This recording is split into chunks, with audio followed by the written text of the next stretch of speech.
Good morning. Good morning, Try. How are you doing? Great. How about you? I'm great. I'm great. Thank Good. you. Congratulations, Try. I'm so Thank happy you. on your success. And Thank you. when you got 10 out of 10 in my Q&A session, I was sure that you're going to pass the exam because Thank those questions are really, really challenging and difficult as compared to real exam.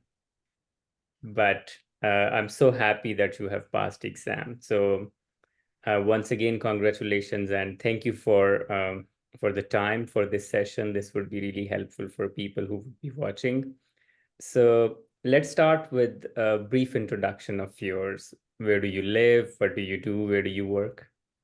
Sure. I live near Dallas, Texas. I run operations for a construction company. And so I have 11 or 10 project managers under me that I work with and am responsible for the full P&L and training and sourcing and such like that. So it's that's where I'm at. So I have a background in construction management, and that's what I've been doing for the last 20 years. Great, amazing. And why did you decide to pursue PMP certification? So I had learned about the PMP certification quite a while ago, maybe about 3 years ago, and started looking into that and found out, hey, I have the qualifications that I could pursue this. So started going down that road, but then just life got in the way and I didn't do it. And I was a little nervous about my experience, like typing it up in just the right format and such like that. So it just sat there for a while. And then I decided, this is something I've been wanting to do. So I just need to do it. So I wrote it down in my goals that I wanted to have it complete by the end of Q1 of this year. So signed on board, started doing some research for classes, and I'm so happy that I found you, that you were my instructor. Just night and day difference, world changer for how you teach the class and how you go through that. And then the questions and answers that you provide during the week. Really, there are some things that I learned in your lessons there in the question and answer sessions that really helped me out on the exam. So very, very glad for that. Thank you so much. Thank you for kind words. That's the idea. Like, not just the, exam. The idea is that anyone who joins my classes, there should be some real valuable learning. So that's the idea. So that's why we make them so engaging and interactive, so that everybody, contribute and learn something from that. But thank you so much. Okay, let's talk about your preparation journey. So you started with 4 days long course, then what did you do? How much time you spent in preparation? I spent a lot of time. So all my extra time that I had, weekends were a lot of study time where I just could block out some hours to do studying. In the evenings, doing your question and answer. Those hours that you provided, that on the nights that I didn't have the question and answer sessions, I dedicated time each night to go through and start reading materials. So I went through all the reading materials that you provided for the course, Yeah. your notes and such like that. And then from there, when once I was able to write my application and it got accepted and I scheduled, I'm like, shoot, now what do I do? So because it's nerve-wracking. Once you have that scheduled, it's you start, for me anyways, it's like, oh shoot, am I really ready? Let's dig in. So I started with the first mock exam, the 180 questions. Yeah. And I was doing it in spurts, but I was logging down my time and I was way over time and under the mark that I wanted to be at, right? So shooting for that 70% on the mock exam. And I didn't hit it. So, but what I did was I was taking notes of what, maybe if there was a question that I didn't know what it was talking about. Gosh, I don't remember reviewing that. I should find out what this method is, or I should find out what this chart is, or this theory is. And so I started making notes of what I needed to study. So then I went in and studied some of those areas, and then I did the second mock exam. So, okay, how am I going to do on this? And I hit my target, and but still pretty nervous about what I was going to do. So, um, back to studying, right? And I was like, okay, I really need to nail down my processes and the people applications side of things. So I went in and studied that. And then before my exam, so I scheduled, I wanted to get it done as soon as possible. So I found somewhere that wasn't anywhere really local. So I drove 3 hours away and to a testing facility and went up there and stayed in a hotel the night before. So from as soon as I could kind of end my work for the day, I studied all that night and I took the glossary of the PMP terms and I read that over dinner on my phone. I was then back in my hotel room. I read through all, what, 76 pages or whatever it was of everything to make sure that I knew what those meant because the meaning, if you know what a word means, then it can help you to understand the question. And so that was my process there. And then I pulled up your notes from the class and I read through every single thing. I zoomed in on my screen, went through every column, it made notes of what was new or what jumped out to me, and then went back through and just started studying some of the PowerPoints that came across that that you provided as well. So that's how I kind of prep, the evening leading up to and the morning of, and then because my exam was at 1 o'clock in the afternoon, so I had a little bit of time that morning just to refresh, but I didn't want to burn out my eyes and start going through questions and do another mock exam. So that was my process. Great, great. And I think you completed my course in mid of January, I guess, if I Yeah, recall. yeah. The last day of your course was February 4th, I believe. Oh, February 4th, not Yeah, January. Okay, right. yeah. And It started in January and then went to February 4th. okay, great. And you took your exam couple of days ago or 3 days ago, I guess. It's around Yeah, 15th of March, yeah, on the 14th. 14th, right? So roughly 40 days. Yeah. And you were consistent during those 40 days in Yes. studies. Hmm. Great. If I talk about in terms of hours, so can I safely say roughly you have spent 80 to 100 hours or more? No, I think that's safe. 80 to 100, probably closer up to the 100-hour mark Okay, great. in total. In those 40 days, probably, yeah, 80 to 90. Great. And what is your result? Your result is above target, or what? So yeah, one area in the business application or business domain was above target, and then I Okay. hit target on the other ones. So Okay, great. Right. So if you spend 80 to 90 hours, you can easily pass the exam. So I'm just giving an idea to the aspirants, like how much time you need to spend to get good score. Okay, great. What are the study material you use during the entire process? I mean, The so resources. yeah, so I kept going back. My big thing was that your first assignment, the day one reading, right? That was 74 pages. That was a part of a 444-page book. But Yeah. I did that and I read through that and I kept going back to it. So, going through and saying, okay, gosh, here's what I needed. Where is it in this reading? And so I would go through there and kind of do the highlights, and then on the right hand column, the list of topics covered in there, and I would read through and say, okay, when I read this topic line, do I know what that entails? Right? Where is this? Where am I on the? I again, processes was big for me, and in going back, if I fortunately I don't, but if I had to do it over again, I would really focus in on just the application of, right, the project management, the application of what do you do in this scenario, right? This happens, here's the goal, what do you do? And really studying on those, because part of what I went back to and what I was studying in your notes is I would go through and say, okay, gosh, I have to memorize these charts, right? I need to know the math of this. I need to know how this works. And really just the the content, if you will, right? I like the specifics. I just wanted the knowledge, right? So I was going for the knowledge, and it's so much more about the application of the knowledge. So being able to do that, that's where I would shift.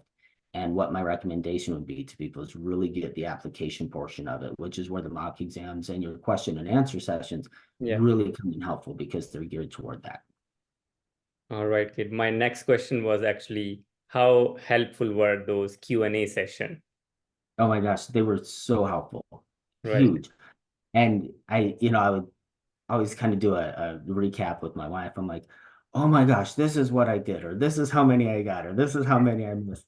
And this is what my key takeaway was, right? And I remember specifically on one of the Q&A sessions, my big takeaway from those 10 questions is always do analysis first, right? That's always your next thing. First thing, analyze and find out.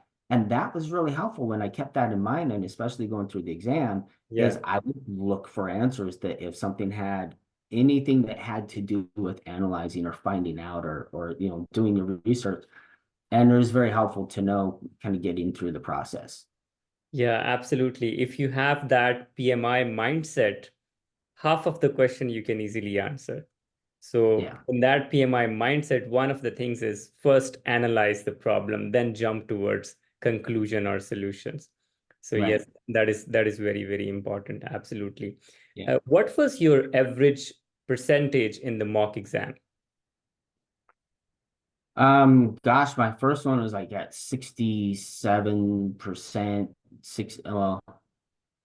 well, no, one was I think my total, because I do it in sections, right? But my total at the end of the whole 180 was like 68.7% or something like that. All right, Um, great. but below my target, but that was there. And then my second one I think I got just over 70% on it.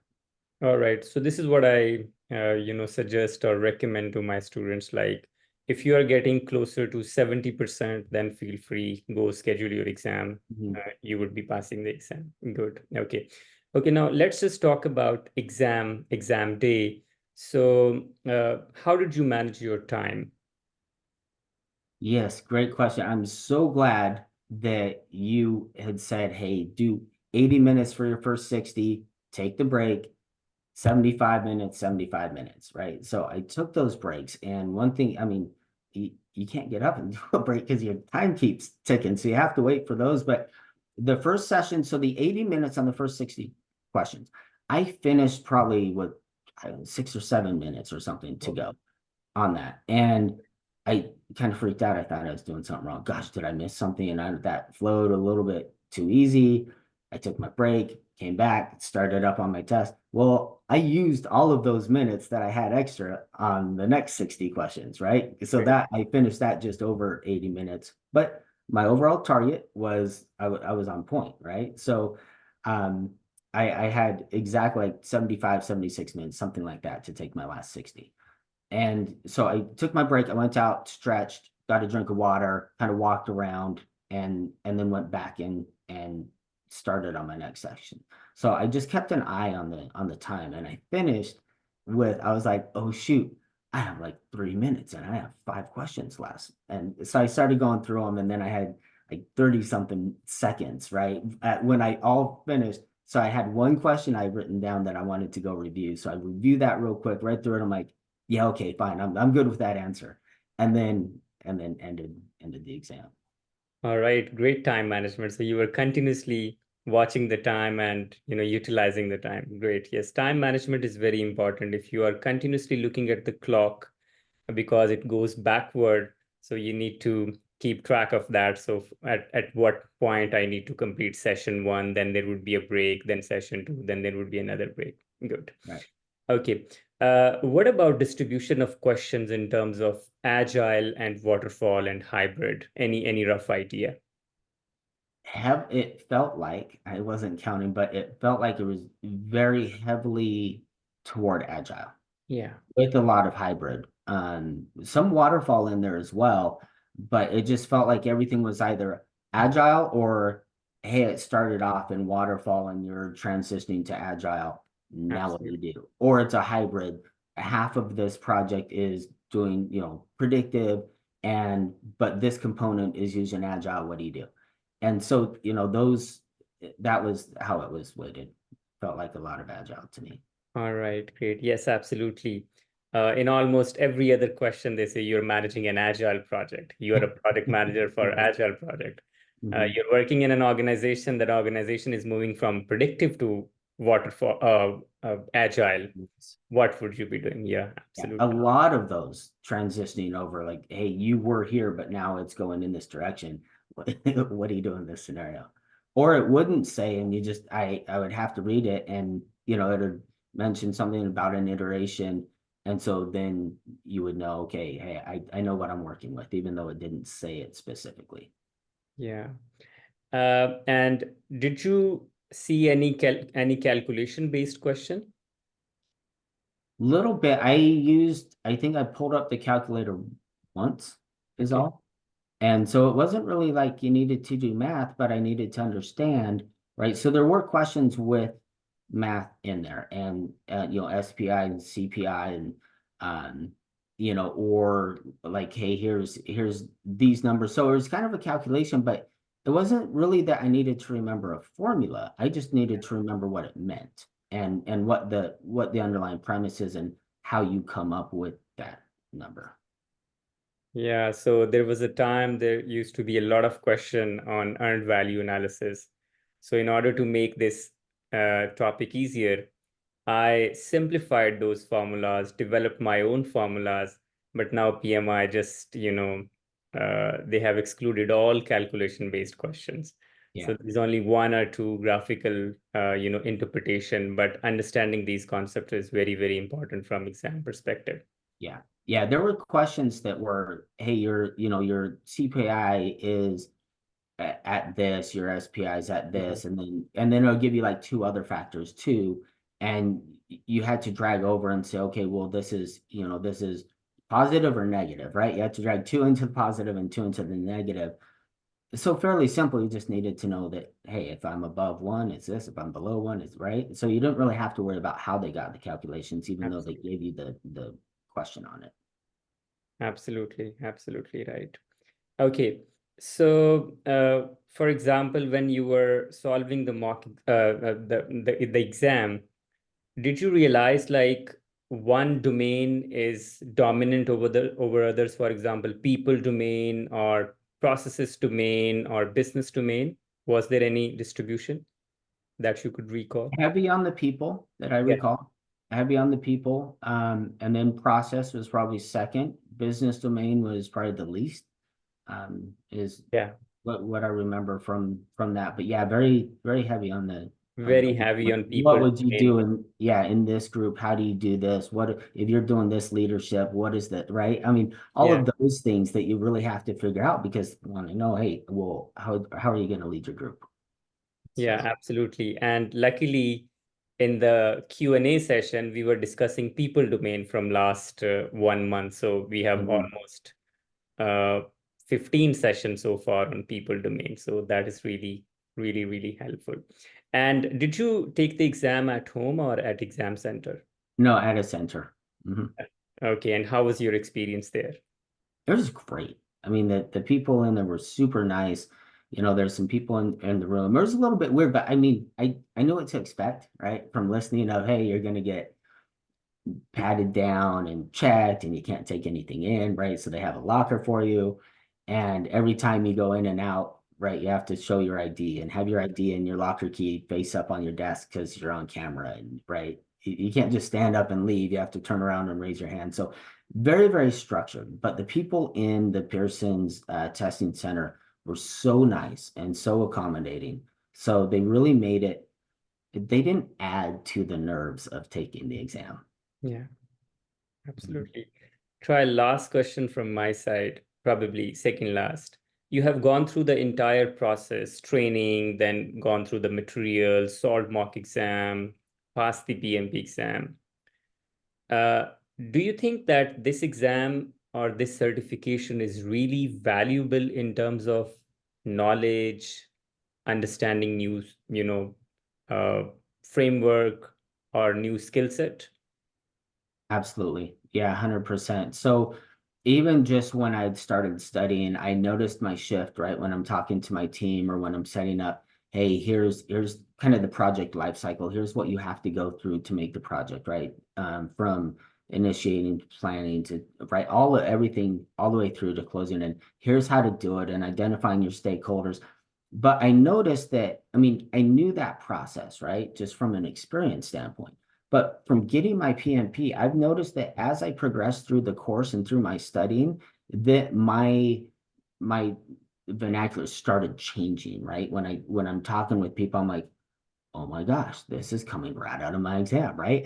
And just using the phrases, but it's really just the thought process and how to handle things. And not only was it important or helpful for me to understand my role, right, in a leadership role, but it also helped me to understand, and I noticed that I was a lot more like I had better tools to offer other people to help them, right? So when my employees would come and we're working through a problem, I could help them and say, well, here's the premise of here's where this issue is, right? Let's look at the root cause and let's get down to that and where is it? And hey, maybe you have something that manifested at the end, but really it's stemming from you missed step two, right? You didn't work through the scope properly, or you didn't identify what you needed. So it may have manifested at the end, but the failure was in step two. So let's go through and do that root cause analysis and find the source and fix it there. So then it doesn't happen. Or with people conflicts, right? Where they're mad at one of their, coworkers and to help them through that. And I'm like, oh, I don't know. Did you call them? Because that's the first thing, right? You two work it out and then come to me if you can't. So uh, just little things like that. I noticed huge changes. So very, very helpful in application, real world application. Great, absolutely. Yes, the course is really helpful in understanding product management, especially for people who are looking to transition to product management. This is a great course, amazing course. Okay, Yes. did you use my class notes? Yes. Oh yeah. Yeah. That was, I mean, gosh, I spent hours on that. Probably, at least, I don't know, I want to say probably 3 hours just before my exam, Right. re-looking at those. And the way that you write them and that you go through on the graph, there's one thing, so twofold. One, if I may, when during the course, when you're writing them out, right? And I'm like trying to write and Yeah. scribble on my right. I have a little like digital pad that I write on, and um and I'm trying to keep up and draw things. I'm like, I'm just going to listen in. And then you sent out the notes anyway. And that was very, very helpful because I could go in and zoom in just on how on your structure, right? You have like three columns. So I Yeah. would zoom in on one column and go top to bottom and scroll through and read it, and then go the next column over top to bottom. And I would do that on every single page. And I went through that whole, I think it was 11 pages of Yeah. notes. Right? So you have 33 columns to read through. And I went over that and I did an overview. And then I did another layer that I dug a little bit deeper. And then I did another layer where I went through and really dove in to understand every component that you wrote out. But super, super helpful because it simplifies everything. I Yeah. can read it in in the PMBOK or in the day one reading that you sent out in that book. I can read it over and over and over, but looking at it in your notes, because you put it in such a simplified way, Yeah. that really broke it down like, oh, I get it now visually. I can paint that picture in my head. And for me, that's how I learn, right? I'm Yeah. such a big person learner. And then I can dive in on the details, but I need to understand the overall big picture simplistically. Yeah. And then I can work through the details. And you just provided that. It just nailed it for me. So very, very helpful. Yeah, absolutely, absolutely. Because one thing, they're visual, colorful, so it's Mhm. interactive to look at them. It's quite appealing. So even if you are feeling tired, even if you don't feel like studying, when you look at them, so this is the feedback that I got from one of my students. He said even if I was tired, I was not feeling like studies. But when I looked at those notes, I was like, okay, let's see what's next. Let's look at that diagram. So those are very interactive and very helpful for students, especially for revision purposes. Very, very important. Mhm. Try almost we have covered everything. Any advice from your side to people who are preparing for the exam? Well, one, if you haven't already, right? If you're watching this, like you stumbled upon it or somebody tagged you in it, highly, highly recommend taking a Mars course. So that's first and foremost. Other than that, your advice that you gave me of relax, you got it, watch the clock, right? For actually when you get to the exam was it's great. You've done your preparation, trust that it's solid and just work on it. Hey, you read everything, so then you can recall it, right? Um, but just in that, yeah, don't take lighthearted that once you get through the course, you can put all the books and everything away and you don't need to study anymore. Because you never know, there's a couple items that I read through on the mock exam. I'm like, I don't know what the heck that is. I've never heard of crystal method right before. What the heck is a red? I don't know. Crystal clear looks good, right? And that was my answer. And then I look it up. I'm like, well, sure enough, there it is in Amar's notes. Yeah. And I missed it until it happened on a mock exam. And then I'm like, oh yeah, now I get it. Right. And so, just a couple things that wrote as far as like Pearson's law and such like that. So I dove into all of the laws. But yeah, that's super helpful is just don't put the books away after the class. Read through the notes. You don't need to go outside of anything. If you take a Mars course, you don't need to go outside of anything that he provides. You don't have to go look up something or watch somebody else's YouTube or anything like that. It's all there. So if you follow through and read what is provided and all of the mock exams and the questions that are broken down by categories, it's great what you provide, because you can go through and say, okay, gosh, I'm missing on people's, where is this? Let's go through these 100 questions just in people. And so it's very, very helpful, but you don't need anything outside of that. And if you follow through and put in the diligence, then you'll find yourself passing the exam. Absolutely, absolutely. Like, I try to keep things simple, right? Very simple. Take the course, read the exam prep, and solve mock exams. That's it. You don't need anything else. No need to buy anything. No need to spend extra money. No Yeah. need to get distracted. So just follow the simple process and pass PMP in less than 30 days. Yeah. Absolutely. Yeah. And the question and answers, that's the other thing too. Get into those. I missed a few of them just because I was traveling. It just wasn't feasible. I couldn't make it on in time, and I was so bummed because every time that I would sit down, I would learn something valuable, and I'd make my notes, right, and kind of I'd be writing my answers so that I could grade how many I missed, and I'd put a little hash mark, right? If I got one, I'd put a hash mark in. Um, so I knew how many questions I got right. And then I would write off to the side of my notes my key takeaways. Hey, here's super important. This is super important. Here's what's important on the exam. And that really helped to go back through. But the question and answers are dang near as important as the course itself. Yeah, absolutely. A lot of my students, so normally we have these sessions on Monday, Wednesday, and Friday, and students send me message on Tuesday. Are we going to have session today as well? Because we are addicted to those Q&A sessions. Yes. Yes, these are really helpful. Thank you so much, Troy. Thank you for your time and for nicely explaining each and everything for the aspirants. This would be really helpful. And once again, congratulations. I'm really happy on your success. Thank you so We'll much, be in Mark. touch, and I wish you all the best in whatever you will be doing in your career. I'm happy, and thank you so much. Thank you. I appreciate you and all you do. Thank you so much. Take care. Have a nice day. Thank you. You as well. Bye. Bye.